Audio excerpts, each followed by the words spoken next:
Hello guys, and welcome back once again to the Asian channel. And today we are going to talk about, according to the latest information from Russia, the United Aircraft Corporation has offered an unprecedented sweet deal to India.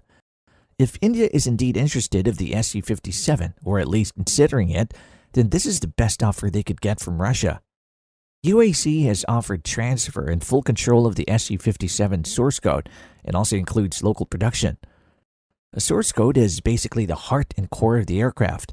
Normally, for export aircraft, this has a patent restriction or anti-tampering protection. This is like equivalent to indirectly saying technology transfer, a rare move for Russia to offer this for their most advanced fighter and their most highly protected fighter. For context, a brief history of the SU-57 development with India. Initially, the SU-57 development started in year 2000, while the first prototype first flew in 2010. India was originally co-partner of the program, but later pulled out due to Russia's refusal to share technology and share development and testing result that made India doubt the aircraft's effectivity then. Plus, the added high cost of development was also a factor. Now fast forward today, Russia is willing to give what India asks before, and they're not willing then. So what is the reason for the massive 360 turnaround? Well, we don't know for certain. Maybe Russia is desperate for sales of the aircraft.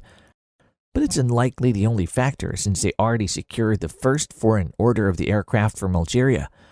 The country is reported to purchase 14 SU-57 worth $2 billion.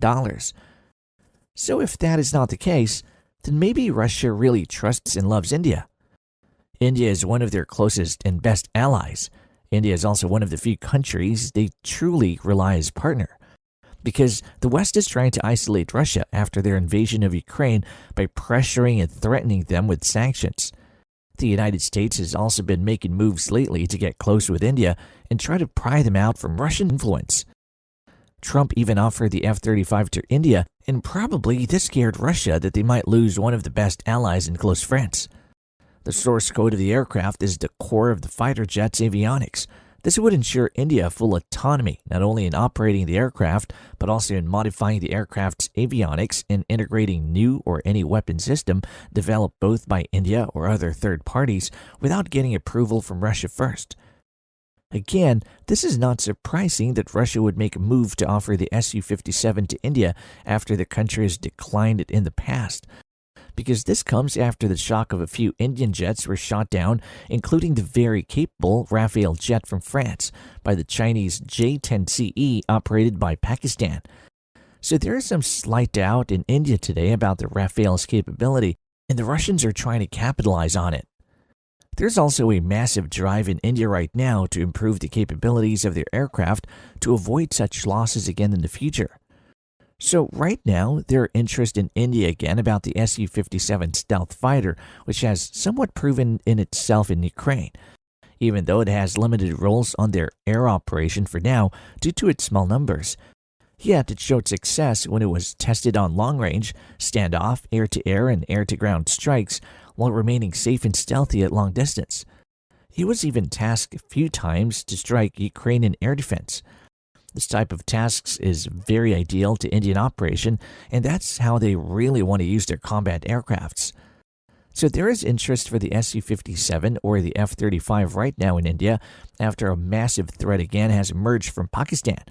Because aside from their J-10C fighters, Pakistan is rumored to have purchased the FC-31, the export variant of the J-35A 5th generation stealth fighter from China. And they could start receiving them as early as late of this year or next year on the typical very fast and efficient Chinese manufacturing speed. The J-10CE proved to be a headache, but now the FC-31 stealth fighter would even be a bigger threat to India if Pakistan would acquire first a stealth fighter before India. So the Russians immediately capitalized on the situation and made a move.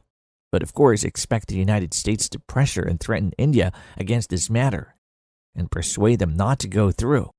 Because lately, even U.S. Secretary of Commerce Howard Lutnick directly expressed that many of Delhi's policies rubbed the United States the wrong way, citing, for instance, you generally buy your military gear from Russia.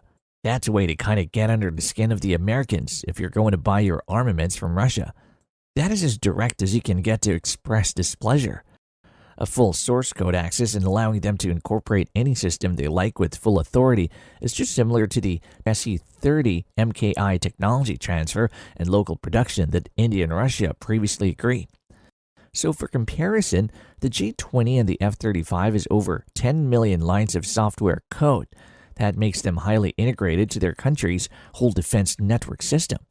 To have better situation awareness and improve combat efficiency as part of the whole system to work under one component and achieve its main goal.